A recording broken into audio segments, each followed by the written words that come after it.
We are 15 games into this 82-game journey that is the NBA season. So let's do a checkup. Let's check on how the Magic are doing today on Locked On Magic.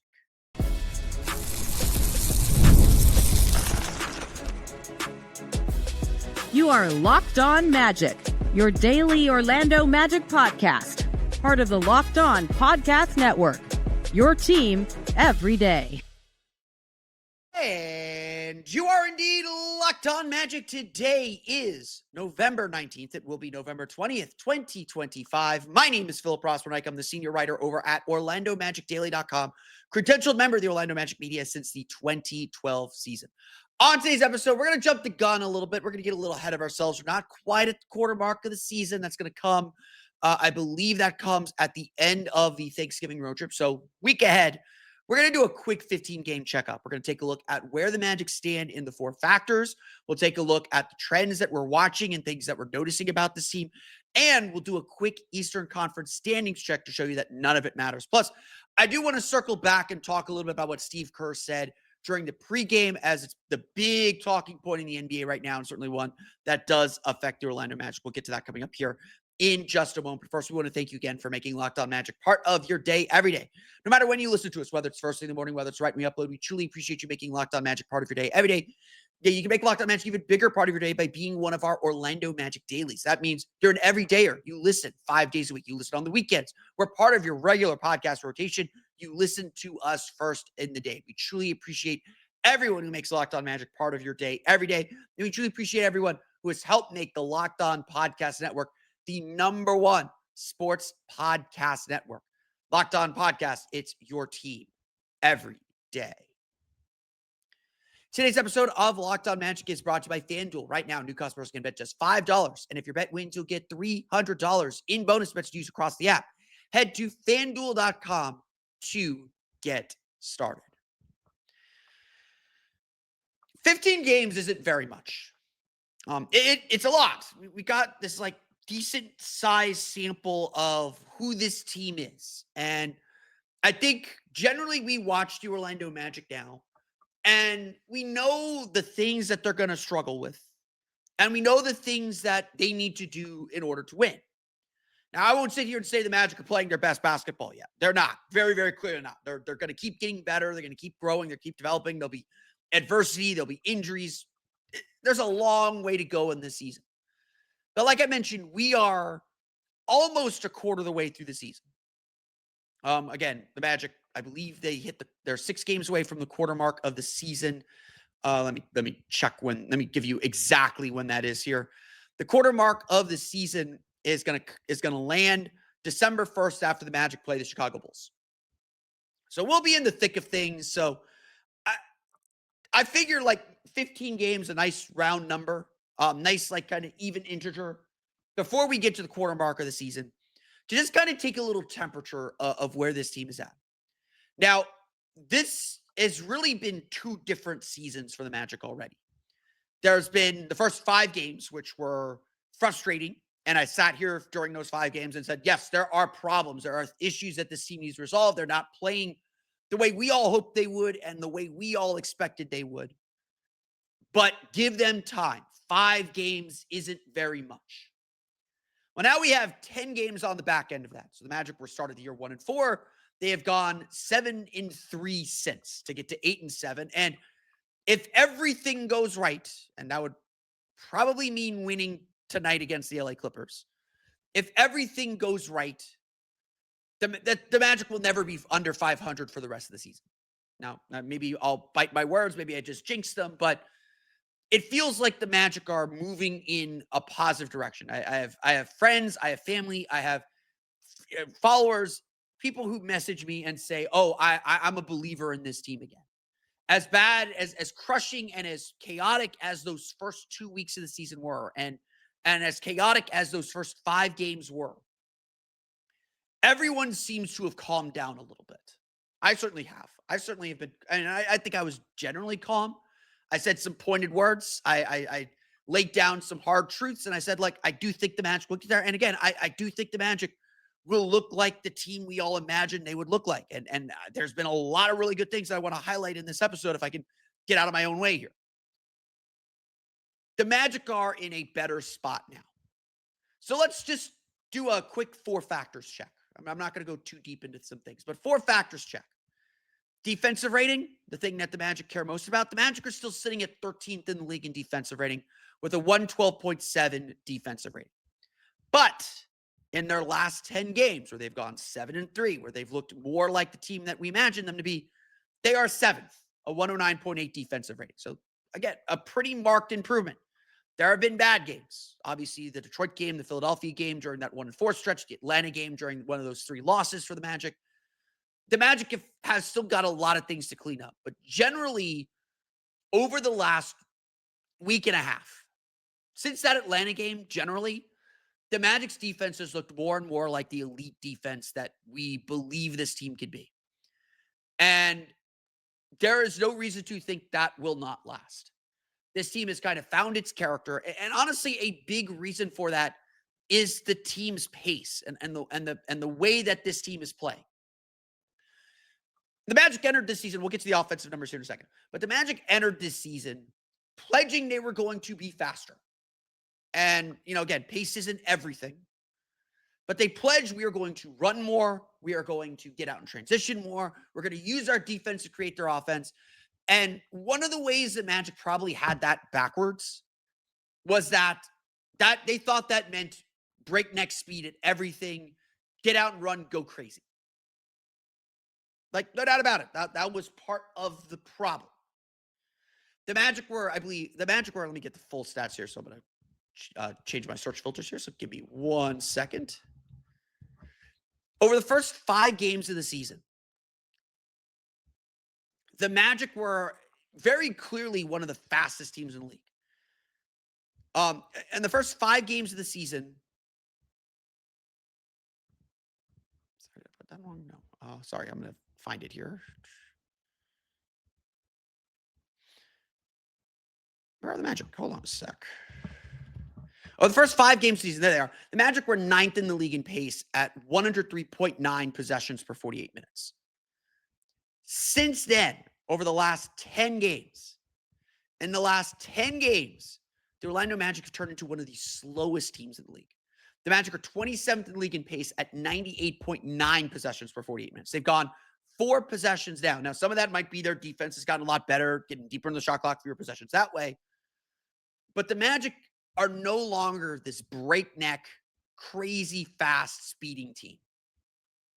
Not who they are anymore. Not who they want to be anymore. And so, what effect has that had on the team's offense? Because again, ultimately, that's like the big thing that's missing. Well, Orlando's still just 20th in the league in offensive rating, a 114.3 offensive rating. That would break the streak, by the way. The Magic have not been outside the bottom 10 in the league in offensive rating since 2012. But clearly just barely. Orlando is shooting 53.5% effective field goal percentage, 20th in the league there. They're a little bit better from 3, but still certainly a struggle. But, however, we're going to clarify this again. Last 10 games. Over the last 10 games, the Magic are 7-3. Orlando is 13th in the league at a 116.8 offensive rating. We've said this throughout the entire season. All the Magic need to do is be competent. And look, there are still clunky moments. The offense still stagnates a lot. The shooting is not good enough. They got to shoot. They got to share the ball better. They got to move the ball better. They need more guys who can get downhill. Missing Paolo Banchero has been huge. There's still a lot to clean up. So I'm not going to sit here and say the offense is suddenly fixed. But anyone who's sitting around saying like, oh, the Magic's offense is still a huge problem is focusing and letting the negative moments that every team's going to have. Every team's going to go through lulls. And look, the Magic's lulls are going to be worse than most. But this offense is working much better and at a much higher capacity. And frankly, a big reason for that is because of the team's pace. It's because of the team's transition. According to data from Synergy for the entire season, Orlando is in the top 10 in the league with 21.9 transition possessions per game. Last year, I'm going to pull up these stats here, so excuse me while I stall. Last year, The Orlando Magic were near the bottom of the league with just 17.9. So they've gone from 17.9 to 21.9. 4 more fast transition possessions. That's 8 more points, raw points, at least. Could be 12. The big difference is points per possession. Orlando is third in the league, scoring 1.29 points per possession in transition. If you want to know where the biggest difference offensively is for the Magic, it's there. Because Orlando is getting all 8 of those points every single night. They're one of the best fast breaking, one of the best transition teams in the league, and that was not the case last year. In terms of raw fast break points per game, Orlando is 6th with 18.1 per game. The Magic have put themselves in a position where they have a thing they can do well offensively. It may not be a thing they can count on very much in the playoffs, but they have something they can do well offensively on top of being the number 1 team at getting to the foul line in the league. They have their free throw rate leads the league. So these first 15 games, just to sum up before we get to our break here, these first 15 games have been about figuring out this team's identity. It's been about figuring out who is this Magic team? Like, obviously, getting the defense down pat was task number 1. It was a task they pushed a little bit to the side, took a little bit for granted at the beginning of the season, but have dialed back in and found again. And now they're working through and figuring out their offensive identity.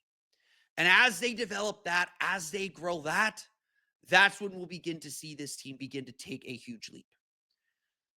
The Magic aren't exactly where they want to be through 15 games. 8-7, I think we all expected 10-5 at least 2 games better. But the Magic are getting to that level and getting to that point. And that part is very, very encouraging. I want to do a look at the individual players and what we're seeing from the Magic's individuals and who's shining and who's struggling. Plus, we'll do a quick Eastern Conference standings check. We'll get to that coming up here in just a moment. But first, today's episode of Locked On Magic is brought to you by our friends over at Quo. Let's talk about something every business owner knows too well. Missed calls. When a customer tries to reach you and can't get through, that is money slipping away. Quo, Q-U-O, is the smarter way to run your business communication so you never miss an opportunity. Quo is the number 1 business phone system built for 2025, not 1995. It's simple, modern, and designed to help you communicate faster, look more professional, and stay connected wherever you're working. Your whole team can share one number and collaborate on calls and texts like a shared inbox, which means customers get help faster. Their built-in AI is a game changer, logging your calls, writing your summaries, and even setting up follow-ups automatically. And if you can't answer, Quo's AI agent jumps in. It can qualify leads, route calls, and make sure no customer is ever left hanging, even after hours. Try Quo for free at quo.com/LockedOnNBA. That's Quo, QUO.com/LockedOnNBA. And yes, you can even keep your existing number. Quo, no missed calls, no missed customers. Today's episode of Locked On Magic is also brought to you by our friends over at Rugiet. Let's be real, making excuses doesn't solve anything. We've all heard them before. It's just stress. I'm tired. It happens to everyone sometimes. But when it comes to performance, sometimes your body just needs a little extra support. And that's where Rugiet comes in. Rugiet.com offers fast-acting, doctor-prescribed treatments for ED designed to help you stop making excuses and start making moves. Rugiet makes it easy to get started. You just connect with a board-certified doctor 100% online. No awkward waiting rooms, no in-person appointments. If prescribed, your treatment ships discreetly straight to your door. The process is fast, simple, and private, and it's all handled by real doctors. It's about confidence, connection, and getting back to the moments that matter. Visit Rugiet, that's RUGIET.com/LockedOnNBA to get 15% off your first order. Again, that's Rugiet, RUGIET.com/LockedOnNBA. And don't forget to use our code LockedOnNBA so they know we sent you. Rugiet, stop making excuses and start making moves. We want to thank you again for making Locked On Magic your first listen of the day. And thank you for making Locked On the #1 sports podcast network. Obviously, the Orlando Magic are not just here, they're here to win games. They're here to be a great team, but so much is involved in that is still about the development of this team's young players. And so while, yes, we are thinking constantly about big global issues and team-wide issues, a lot of those issues don't happen without the individual development. And obviously, like the Magic have two stars under 25 years old. Franz Wagner turned 24. Paolo Banchero just turned 23. These are young guys still figuring their way out through the league. And while there is a lot put on their plate, they have a lot to do. They have a lot that's in front of them. How they handle all these pressures, it's not going to be a straight line. Now, they are so good and so talented that for the most part, they're going to be able to tackle these in some form or capacity. Will they be able to tackle them at a championship level? Will they be able to do enough to get this team to the next level? Do the Magic have enough around them to support them and make their lives easier?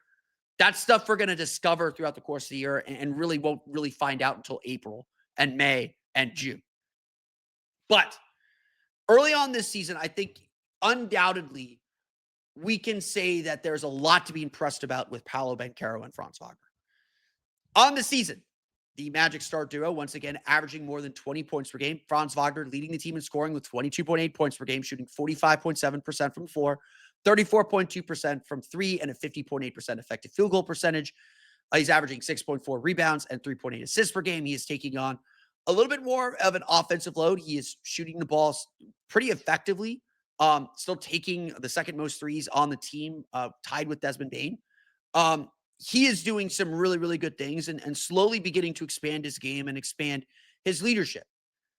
Probably as far as efficiency goes, no player has suffered more from the Magic trying to figure out which lineups work than Franz.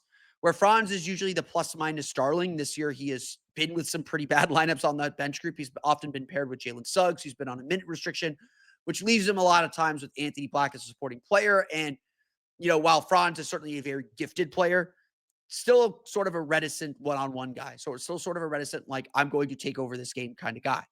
That's something that, again, playing without Paolo kind of forces him to do a little bit. And that's why it's always sometimes good to have these little stretches where Paolo takes a few games off. Paolo Banchero, currently out with the strained groin. He'll also be out for Thursday's game. Is not too far behind him. 21.7 points per game. He's shooting 46.1% from floor, so that is better than Franz on fewer shots, by the way, 14.8 attempts per game. But again, Franz has played three games without Paolo now, so those numbers will get a little skewed. Paolo's only shooting 25% from three, but he is down to just 3.7 attempts per game, and that number has gone down since then as well. While Paolo can certainly take some slings and arrows for shooting just a 49.2% effective field goal percentage, he is shooting a career best true shooting percentage. Paolo Banchero's true shooting percentage is sitting at 57.3%. Now, that is still behind Franz Wagner at 58%. That is still seventh on the team behind like Tristan da Silva, who's obviously a big three-point shooter, Jalen Suggs, who's a big three-point shooter, Wendell Carter Jr., who's been super efficient. We'll get to him in a minute. That's still a major step forward, especially for such a high-usage player. And look, fair or not, the narrative on this season is going to be about, can Paolo be your number one guy? He signed a Rose Rule max. He signed that max contract. And so the story, again, fair or not, the story that we're going to follow is, did the Magic make the right decision, or are they over leveraged and Paolo isn't that level of star? Now, again, I'm going to defend Paolo to the end of the world because I do think he can be that star. And frankly, while everybody was complaining about Paolo, and we addressed these over the course of the last few weeks, especially when the team was 1-4 and everybody was freaking out. Paolo was struggling with turnovers and his jumper wasn't there. And the jumper's got to get better. There's no doubt about that. But he's also found a way to work around it. He's also found a way to still get to his spots, to get to the basket. He's shooting more shots at the rim and in the paint than he ever has in his career. And this is a guy that's lived there. His passing is up, averaging 4.1 assists per game, but I think he's left a lot of assists on the board. His rebounding is a career high, 8.7 rebounds per game. He's shooting 9.3 free throw attempts per game. And again, that is heavily skewed by the outlier of him leaving in the second quarter, of the game against the New York Knicks. Now, again, Paolo shooting just 76.6% from the foul line. Among the Magic's like regular free throw shooters, Only Anthony Black is shooting worse at 68.9%. Goga Bitadze is at 72.4% on 1.9 attempts per game. Paolo is leaving points on the board. So I'm not going to tell you that Paolo has been perfect this year. And certainly some of the reason why the Magic were losing during that early stretch was because Paolo was leaving points on the board. And just that those little lack of focus that he can sometimes have. To be a championship level superstar, you got to be dialed in all the time. And that's asking a lot. And if that's the lesson you got to learn this year and force him to, really lock in over the offseason. And again, I trust this guy's work. He's probably still trying to figure out what his best summer routine is, to be perfectly honest. It's, again, his 4th year in the league. He's got to play for 10 more years at least. Paolo's still doing a lot of really good things. And I would argue Paolo has answered a lot of his critics. It's just everyone likes to pile on him when he's down. Now, the Magic have not been all rosy. Desmond Bane is not seamlessly fit in to this team. Has not fit in as seamlessly as they thought he would. 16.9 points per game. He's still shooting just 31.5% from 3 on 4.9 attempts per game. Both of those would be by far the lowest since he became like a regular player. He's always a regular player for the Grizzlies, but really since he became the kind of player that the Magic wanted to trade for. The Magic do have to continue finding ways to get him better shots and get him more shots. And he's got to make some of the shots that he's missing so far. But credit to Desmond Bane. He's averaging 4.5 assists per game. He is helping move the ball. He is attacking downhill. The reason you go get a Desmond Bane is that if his shot's not falling, he is still an effective player and he can still make things happen. He's still learning this team's defense and the rotations. You'll still see him make a few mistakes, but generally Bane has been a big plus. So too is the return of Jalen Suggs, 12.5 points per game, 61.8% effective field goal percentage. He's shooting 34.6% from 3. Had an 0 for 6 game on Tuesday night. So 0 for 7, I think, actually. But he'll kind of go up and down, but he's going to probably settle in the high 30s as far as his 3-point shooting. So he's been super, super effective. Just got to watch the turnovers. He's averaging 3 turnovers per game. Magic really struggled with turnovers this year. But no player has a bigger statistical impact on this team than Jalen Suggs. Just plain and simple. He makes things happen for this team. And you look at all the on-off numbers, it's all Jalen Suggs. Wendell Carter has been a defensive revelation. I'd probably whisper it. I'm not going to shout it. I'd whisper for some defensive play, for some all defensive team honors for Wendell Carter. He's been really, really good on the defensive end. 12.7 points per game, 7.7 rebounds per game. He's already got 4 double doubles, I believe. Shooting 44.2% from 3, but not settling. He's got 2.9, 3.8 attempts per game, 53.8% from the floor. He's just been really solid. Again, just a huge linchpin for this Magic team defense. Just always in the right spot, just always reliable. He's finding his pockets. He's making his jumper. He looks springy in preseason. He still looks very, very springy now. And then Tristan Da Silva and Anthony Black have been huge revelations for this team. Da Silva's averaging 11.9 points per game. Black's averaging 11.7 points per game. They're both Da Silva shooting 40.8% from the floor. He's been extremely good from 3. But he can do other things. And Anthony Black's been so much more effective getting to the basket. Again, like the only guys that have really disappointed are Jonathan Isaac, who is still a defensive impactor, but his offense just has not come around enough. And, certainly there are questions about that. Tyus Jones has really struggled as well. Only 1.9 points per game. He made 2 of his 4 3-pointers. He was 2 for 19 entering Tuesday's game. He was 2 for 2 in the game on Tuesday. Hopefully those 8 points get him moving, but the Magic haven't been able to figure out how to integrate him yet. But we're 15 games into this thing. There's still a lot of time. We still got 67 games left. They'll have time to try and figure some of this stuff out even before we get to the February deadline. So a lot of good for the Orlando Magic. And a lot of things have been trending back in the right direction. They're making fewer of the little mistakes, the turnovers, the missed free throws that really cost them games early in the season, certainly cost them against Houston, but they're not letting those mistakes affect them as much. And this team, again, we all know this. There's a reason why they were so favored on paper. They are too talented to not be competitive if they compete. And they're competing and playing Magic-style basketball more and more lately. And that's why we are where we are. Let's close today's show then. I got 2 points I want to make before we close. Let's talk NBA standings. We'll talk about where the Magic sit in the East standings, in the early East standings. We'll go on that. And then I do want to chat a little bit about what Steve Kerr had to say before the game on Tuesday. It's an NBA-wide issue, so we'll get to that coming up here in just a moment. But first, today's episode of Locked On Magic is brought to you by our friends over at Skims. When Skims announced they were making underwear for men, the reaction made perfect sense. People have been talking about Skims comfort for years. Most guys, though, stick to whatever they've been buying since college. Frankly, they probably just don't even think too much about buying underwear to begin with, or whether one brand is better than the other. They just kind of take whatever the store has. Skims Men's is changing that. One upgrade, and it's obvious why everyone's been talking. I tried Skims. I was never really a briefs guy. I always wore boxers. And frankly, I am hooked. They've sent me some free samples. I bought some stuff from them. I would suggest to you that Skims is amazing because I get the hype immediately. They're designed to feel good, fit right, and actually stay put.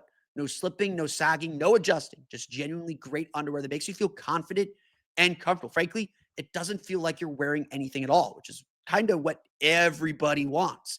Except, we do have to wear underwear. That's just good manners. Good manners there. They don't ride up, they don't lose their shape, and they hit exactly where they're supposed to.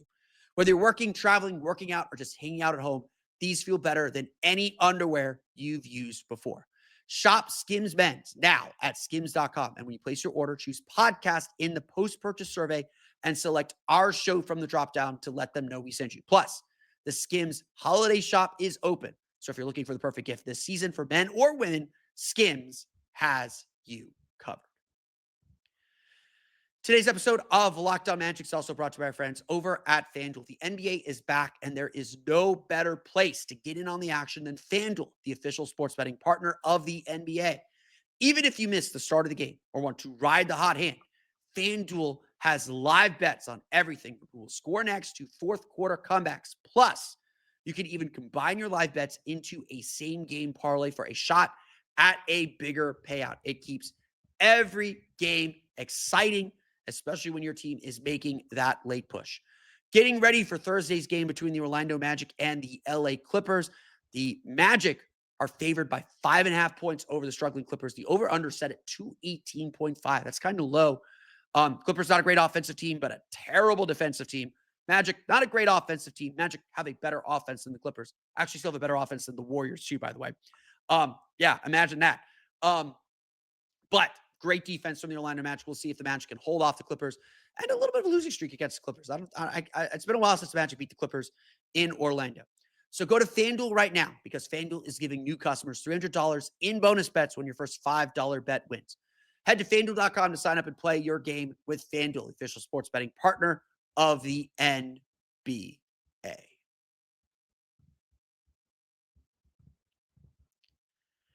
It is far too early for a standings watch. It is. And I'm going to explain why. Because while, yes, there has been some separation at the top. The Detroit Pistons on an 11-game win streak, started with the game against the Orlando Magic, turning point game for both teams. They are 13-2.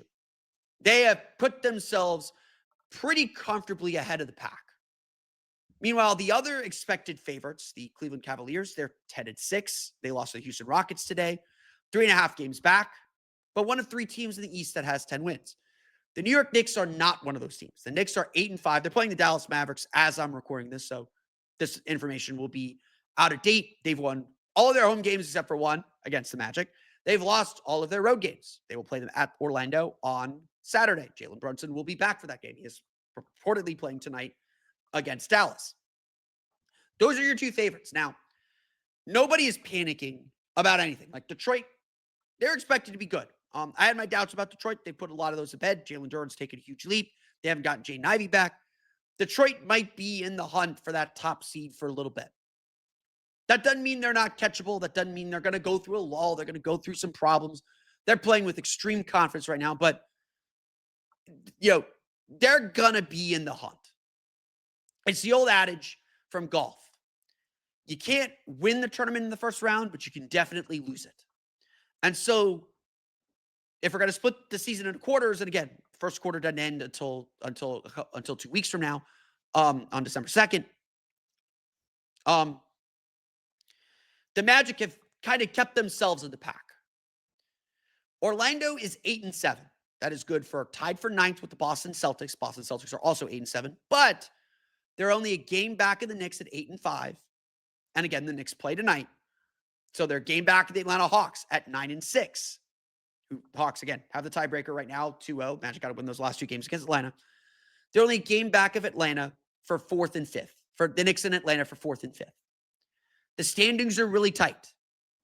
And so part of the Magic need to get back above 500 is like, yes, we are expecting that the play-in tournament is going to be 500. Making the playoffs as the 6th seed is going to be 45 wins. Getting home court advantage is probably going to be 49 to 50 wins. So it's going to be 50 wins probably at the lowest, if not like high 40s. The Magic just need to keep pace with everybody else before they make their move. Now, again, I have pointed this out to a few people. I'm going to point you to it as well. The Magic schedule from Christmas until Martin Luther King Day is very, very open. If the Magic, when the Magic are going to make their move up the standings after Christmas, the Magic go on this West Coast road trip. I don't think it's a particularly tricky one, but West Coast road trips are always tricky. They're going to go on this West Coast road trip. Then they come home and they play the Nuggets, I believe. But then really the only playoff caliber teams they face are those Nuggets. I think they'll face the Heat in that stretch. They'll face the Raptors, who are 10-5, sitting in second and looking really, really good, really dangerous defensive team. Like, remember how they played defense back in February? And March. They're playing that level defense right now with Brandon Ingram, with all their guys healthy. Again, we'll see what they look like in December, but that's that. They play Philadelphia, who's 8-6, and we'll see Philadelphia on Tuesday. They play Chicago, who's 7-6. Like, if the Magic are the team we think they are, they're going to pick up a lot of wins between Christmas and Martin Luther King Day. And really, Martin Luther King Day includes the Memphis games. They should sweep the 2 games in Europe. Like, I'm sorry. Like, I know it's a long way. There's no excuse for losing the Berlin game. There's going to be so much energy in that building for the Wagners. The Magic are going to romp in Berlin. Freezing cold, take me later, guys. Berlin's going to be a vibe. But the Magic are at least in the hunt. And look, they're going to have to make a move up the standings. They're going to have to keep winning. They're 7-3.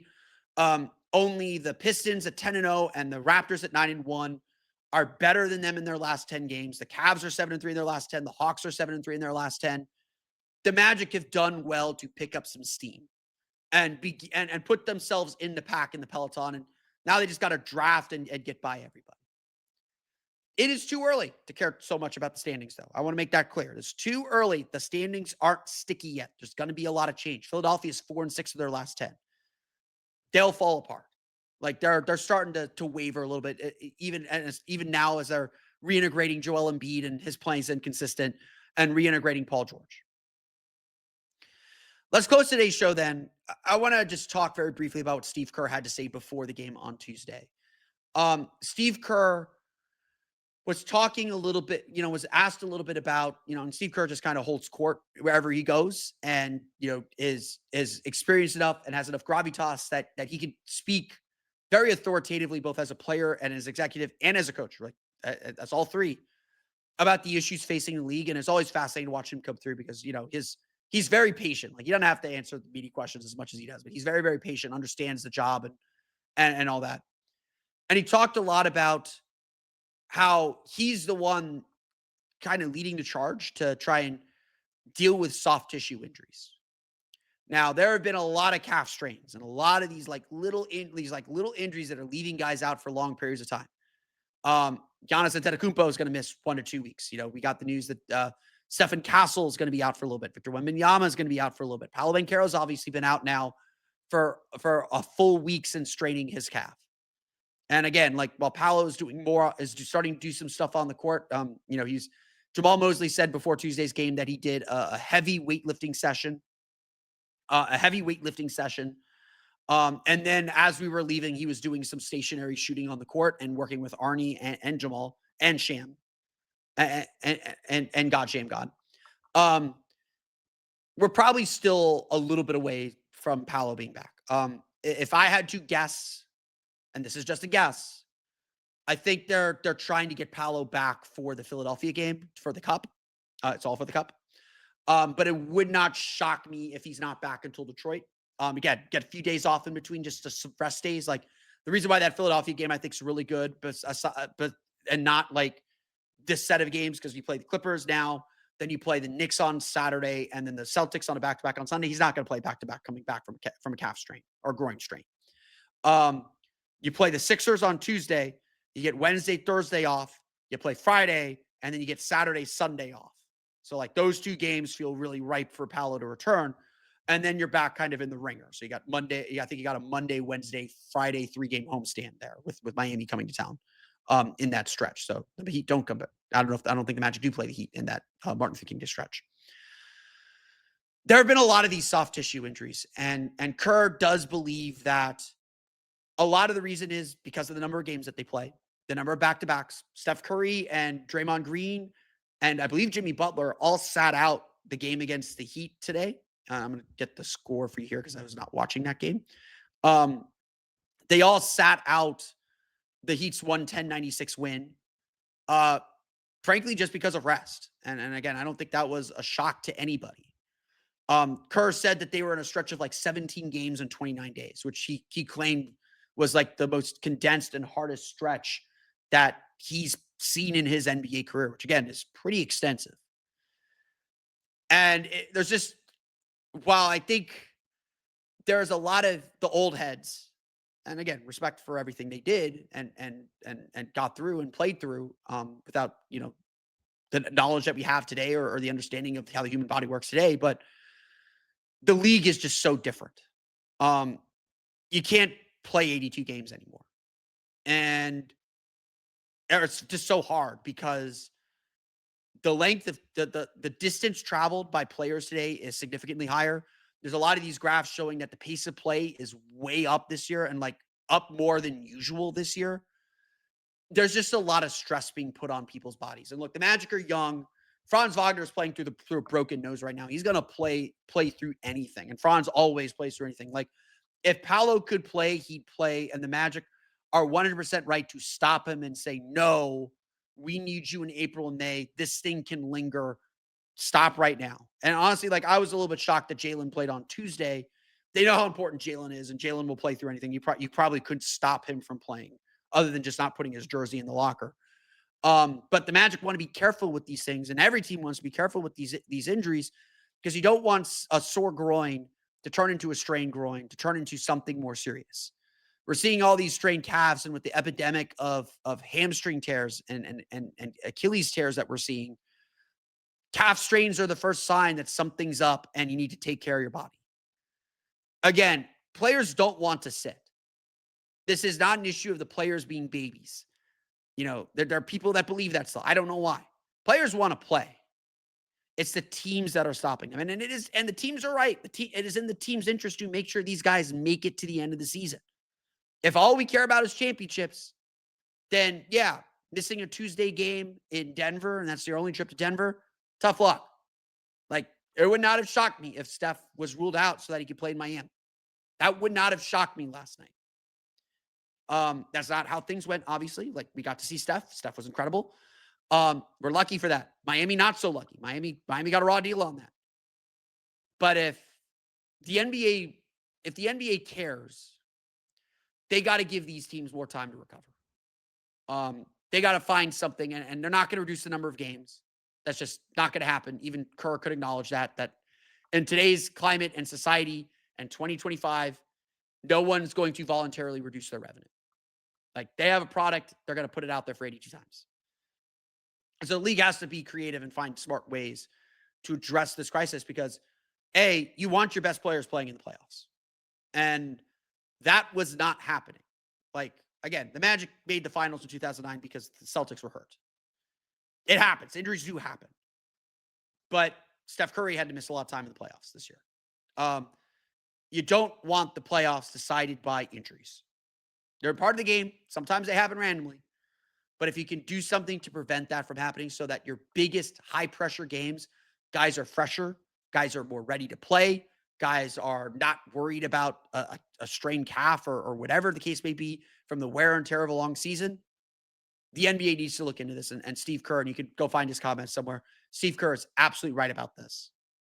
And look, the Magic are going through it right now with a soft tissue injury to Paolo.